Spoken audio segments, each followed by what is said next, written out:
Et puis une autre vidéo compromettante devenue virale cette semaine, celle de Vidi Chimanga, conseiller du président de la République de la RDC, filmée en caméra cachée. La vidéo le montrerait en train d'offrir à des investisseurs étrangers un accès aux mines du pays, ainsi que sa protection en échange d'une commission. Je vous propose d'en regarder un extrait. I think you know who I am from the president, so I'm a relative of him. I'm very close from him. I have financed his political campaign to become president, so I financed it. So I earned the money. I don't want to be paid to my shield. I like to earn my money. So if we do business together, I will take my how you say that, my percentage of the investment, and I will win money working. Voilà, je précise qu'interrogé à ce sujet, Vidi Chimanga se défend d'avoir tenté de nouer un pacte de corruption, mais plutôt d'avoir voulu piéger ses interlocuteurs. Il a tout de même présenté sa démission au chef de l'État cette semaine. Et cette affaire révèle les chemins que prendrait la corruption en RDC. Pour en parler, nous sommes avec Clément Fayolle, journaliste, qui a publié cette enquête pour le consortium d'investigation OCCRP, le quotidien suisse Le Temps. Bonsoir, merci d'être avec nous. Alors avant tout, peut-être un mot pour comprendre qui est Vidi Chimanga et quelle est sa proximité avec le président Félix Tshisekedi. Vidi Chimanga, c'est un homme d'affaires congolais qui a été déjà actif dans les mines avant de rentrer en politique et puis qui a été un des premiers compagnons de route du président actuel de RDC et qui, depuis son arrivée à la présidence, était conseiller stratégique.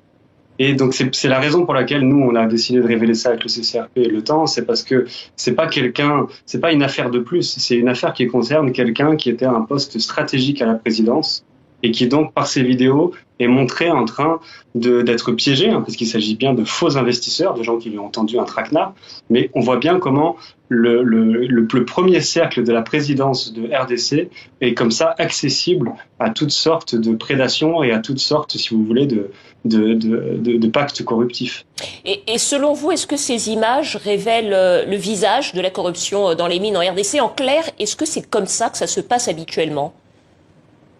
Si vous voulez, nous, quand on a commencé cette enquête, c'était donc de recevoir par des gens qui se faisaient passer au début pour des lanceurs d'alerte. Il s'avérait que nos enquêtes ont montré que c'était pas des lanceurs d'alerte, mais certainement des gens qui avaient un intérêt.